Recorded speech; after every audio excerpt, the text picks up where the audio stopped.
ఈ రోజే డౌన్లోడ్ చేయండి. మీ ఫేవరెట్ షోస్ చూడండి.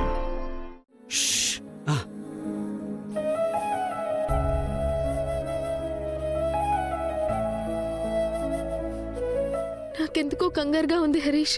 భయపడ కీర్తి, నేనున్నాను కదా, పద.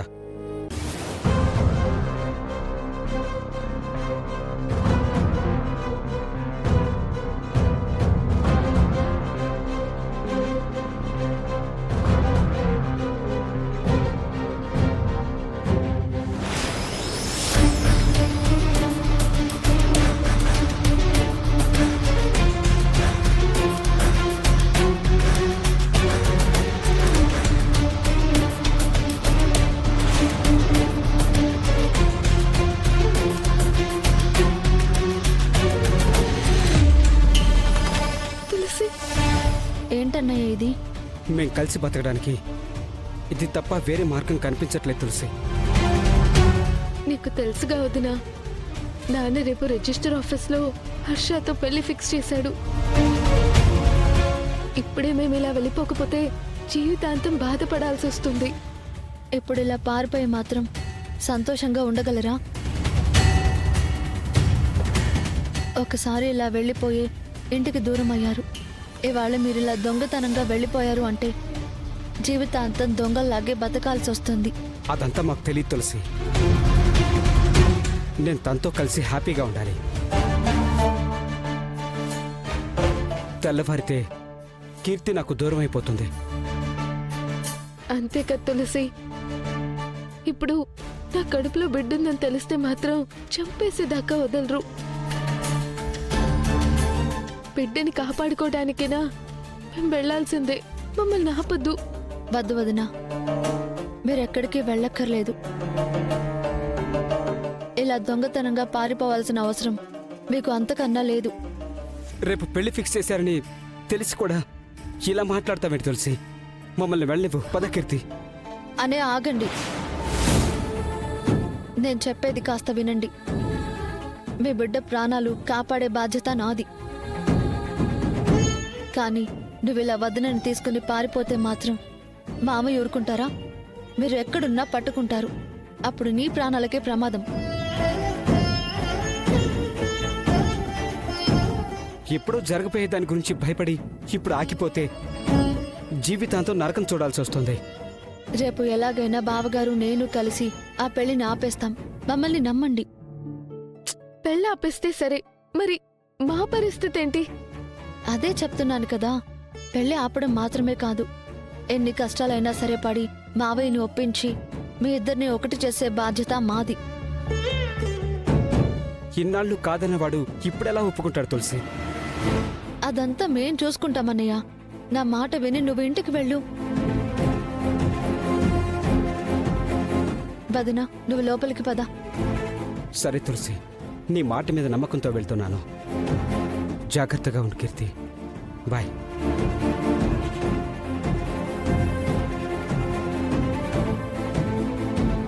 ఎలాగైతేనే ఇద్దరిని పారిపోకుండా ఆపి ఈ కుటుంబం పరువు పోకుండా చూడగలిగాను.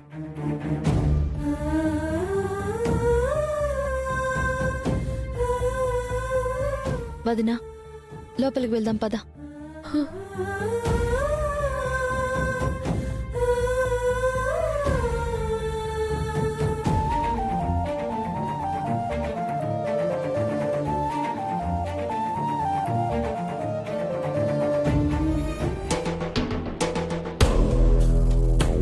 మీరేదో అబ్నార్మల్ గా బిహేవ్ చేస్తున్నారని మీ ఆవిడ గారే మిమ్మల్ని ఇక్కడికి తీసుకొచ్చారు.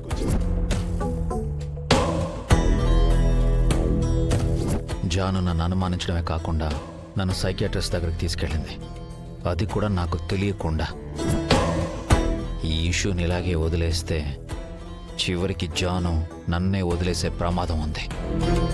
వెంటనే ఏదో ఒకటి చేసేయాలి.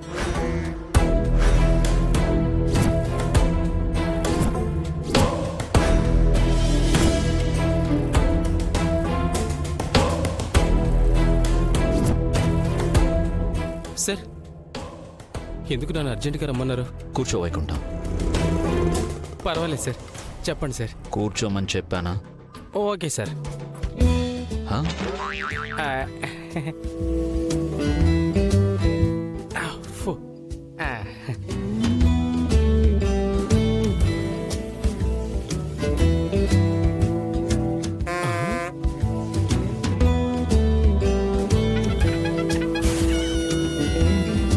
నీళ్ళు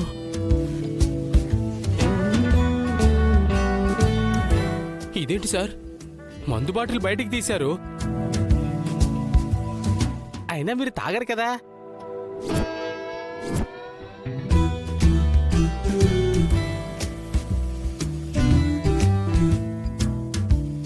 తాగు. నేను తాగడం ఏంటి సార్ నాకు చాలా బాధగా, కోపంగా, చిరాగ్గా ఉంది వైకుంఠం. మీకు బాధగా కోపంగా చిరాగ్గా ఉంటే నేను తాగడం ఏంటి సార్ అంటే ఆ, ఎందుకు సార్ మీకు బాధ కోపం చిరాకు అని నా ఉద్దేశం. నీ భార్యకి నీ మీద అనుమానం వస్తే నీకు బాధగా, కోపంగా, చిరాగ్గా ఉండక సంతోషంగా, గర్వంగా, ఉత్సాహంగా ఉంటుందా? హా?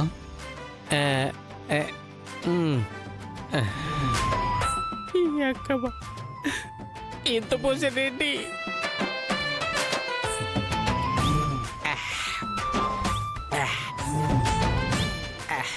అర్థమైంది సార్ కానీ హాస్పిటల్లో మీరే కదా మేడంకి మీ మీద అనుమానమే లేదు తను నమ్మకానికి అమ్మ లాంటిది అన్నట్లు మాట్లాడారు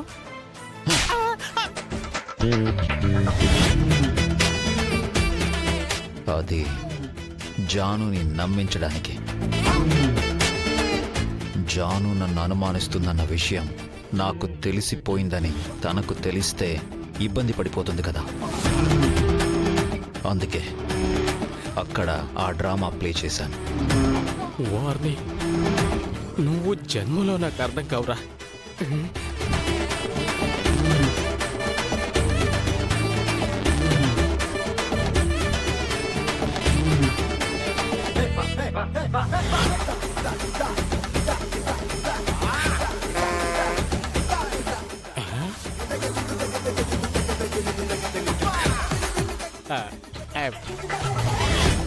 ఐస్ క్యూబ్స్ తీసేశారండి సార్ బాధ ఎక్కువైందిరా. ఐస్ క్యూబ్స్తో ఆనట్లేదు. నువ్వు తాగే.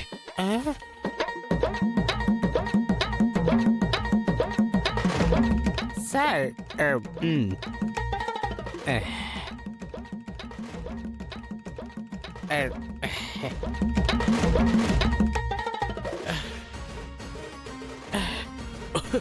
కానీ మీరు బాధపడుతుంటే నాకు కూడా బాధగా ఉంది సార్.